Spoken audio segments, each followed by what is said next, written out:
വടക്കൻ കൊറിയ പോലെ അല്ലെങ്കിൽ പണ്ടത്തെ ഇറാഖിനെ പോലെ വിരലിലെണ്ണാൻ കഴിയുന്ന ഏതാനും രാജ്യങ്ങളൊഴികെ മറ്റെല്ലാ രാജ്യങ്ങളും പൂർണ്ണമായും ഭരിക്കുന്നത് ഇലുമിനാറ്റിയാണ്. അതെ, ലോകം ഭരിക്കുന്നത് അവരാണ്. ലോകം മുഴുവൻ ഭരിക്കുന്ന ഇലുമിനാറ്റിക്ക് ഒരു 5 തലങ്ങളുള്ള കസേരയുണ്ട്. അതിൽ 5-ാം തലത്തിലെ കസേരയിൽ ഇരിക്കുന്നത് ആരാണെന്ന് ഇന്നും അജ്ഞാതമാണ്.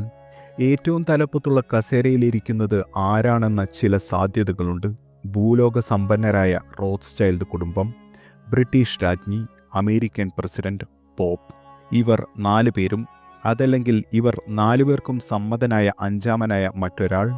പക്ഷേ അതങ്ങനെയല്ലെന്നും ഇവരുടെ 5-ാം കസേരയ്ക്കും മുകളിലിരിക്കുന്നത് മറ്റാരോ ആണെന്നും പറയുന്നു.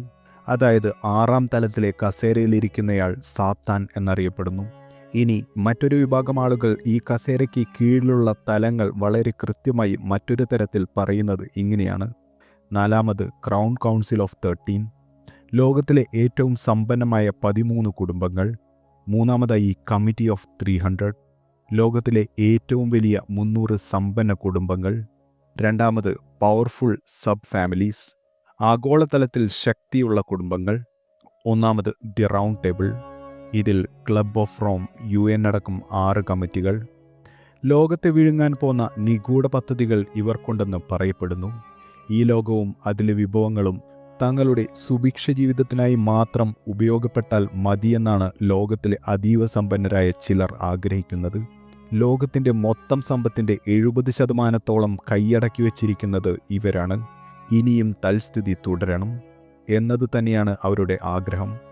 തങ്ങളുടെ ഭീമമായ സമ്പത്തും അതിനാൽ വന്നു ചേരുന്ന ഗണ്യമായ അധികാരവും അവസരങ്ങളും അവരുടെ ആഗ്രഹങ്ങളെ എളുപ്പമാക്കി തീർക്കുമെന്ന് നമുക്ക് ഊഹിക്കാം. എങ്കിൽ അതിനായി അവർക്ക് കൃത്യമായി ഒരു പദ്ധതി ഉണ്ടായിരിക്കുമോ? ഒരുപക്ഷെ നാടകീയമായി ലോകത്തിലെ എന്തെങ്കിലും നടക്കുന്നുണ്ടോ? ഉണ്ടെന്നാണ് ലഭ്യമായ വിവരം. ലോകം മുഴുക്കെയുള്ള സർക്കാരുകളെപ്പോലും സ്വാധീനിക്കാൻ കഴിവുള്ള ഒരു സൂപ്പർ മാഫിയയായി ഇലുമിനാറ്റി ലോകത്തിൽ നിലനിൽക്കുന്നുണ്ട്. അവർ ലോകമറിയാതെ നടത്തിക്കൊണ്ടിരിക്കുന്ന ഒരു പദ്ധതിയാണ് കുപ്രസിദ്ധമായ ദ ന്യൂ വേൾഡ് ഓർഡർ. മിക്ക രാജ്യങ്ങളിലെയും പ്രധാന ചർച്ചാ വിഷയം ഇതായി മാറിയിട്ട് വർഷങ്ങൾ പലതായി. ഈ ലോകത്തിലെ തന്നെ ഉടമകളായിട്ടുള്ള ഇലുമിനാറ്റിയിലെ ഒരു വിഭാഗമുണ്ട്. അതിനെ നമുക്ക് എലൈറ്റ് ക്ലാസ് ക്ലബ് എന്ന് വിളിക്കാം. കൃത്യമായി പറഞ്ഞാൽ 13 കുടുംബക്കാർ. നമ്മളെല്ലാം കേവലം അവരുടെ കളിപ്പാട്ടങ്ങൾ മാത്രമായിരിക്കാം. അതെ, Rothschild, Bruce, Cavendish, de Medici, Hanover, Habsburg group, Plantagenet, Rockefeller, Romanov, Sinclair, Warburg, Windsor. ഈ 13 രാജരക്ത കുടുംബങ്ങളിൽ ജനിച്ചവർക്ക് മാത്രമേ എലൈറ്റ് ക്ലാസ് ക്ലബിൽ പ്രവേശനമുള്ളൂ. ലോകത്തിലെ സകല രാജ്യങ്ങളിലും ഇവരുടെ പാവ സർക്കാരുകളെയാണത്രേ വെച്ചു പുലർത്തിക്കൊണ്ടിരിക്കുന്നത്. അവർ ഏകദേശം 700 കോടിയോളം വരുന്ന മനുഷ്യരെ അടക്കി ഭരിക്കുന്നു.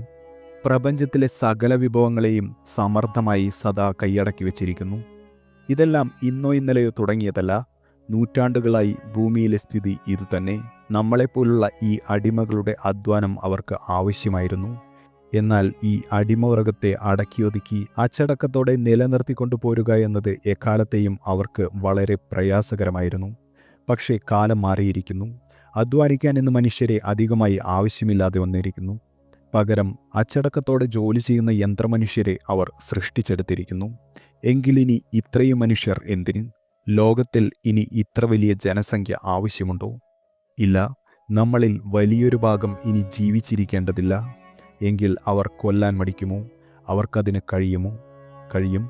വളരെ നിസ്സാരമായി കഴിയും. അതിനായി അവർക്ക് പല പദ്ധതികളുമുണ്ട്. അതാണത്രേ ഡീപോപ്പുലേഷൻ അജണ്ട. എന്നാൽ എന്തുകൊണ്ട് നേതാക്കന്മാരും നിങ്ങളുടെ പ്രിയപ്പെട്ട സാഹിത്യകാരന്മാരും ഇതൊന്നും ഇന്നുവരെ പറഞ്ഞില്ല? മാധ്യമങ്ങൾ, പുരോഹിതന്മാർ, ഇവർക്കൊന്നും ഉത്തരമില്ല. പക്ഷേ നമുക്കറിയുന്നതിനേക്കാൾ കൂടുതൽ കാര്യങ്ങൾ അവർക്കറിയാം. അവരാണ് അതിൻ്റെ പിതാക്കന്മാർ. ശാസ്ത്രം വളർന്നു വന്ന വഴി മതങ്ങൾ വന്ന വഴിയേക്കാൾ നിഗൂഢമായവയാണ്. പറഞ്ഞു കേട്ടതൊക്കെ ശാസ്ത്രമാണെന്ന് കരുതിയിരുന്നവർക്ക് പലപ്പോഴും തെറ്റി. ഉണ്ടായത് ശാസ്ത്രമെന്ന പദം ഉപയോഗിച്ചുകൊണ്ട് ജനമനസ്സുകളെ ഒരു കൂട്ടർ പ്രത്യേക രീതിയിൽ നൂറ്റാണ്ടുകളായി കബളിപ്പിക്കുകയായിരുന്നു. ഇലുമിനാറ്റികൾ സുഖമായി ജനങ്ങളെ എക്കാലവും ഭരിച്ചു പോരുന്നത് നിഷ്പ്രയാസം നമുക്ക് തിരിച്ചറിയാൻ കഴിയുമത്രേ. അവർ അവരുടെ മുദ്ര സകലയിടത്തും സധൈര്യം പരസ്യമായി പതിച്ചിട്ടുണ്ടത്രേ. ഇങ്ങനെ കൗതുകകരമായ ചില കാര്യങ്ങൾ അടുത്ത വീഡിയോയിൽ കാണാം.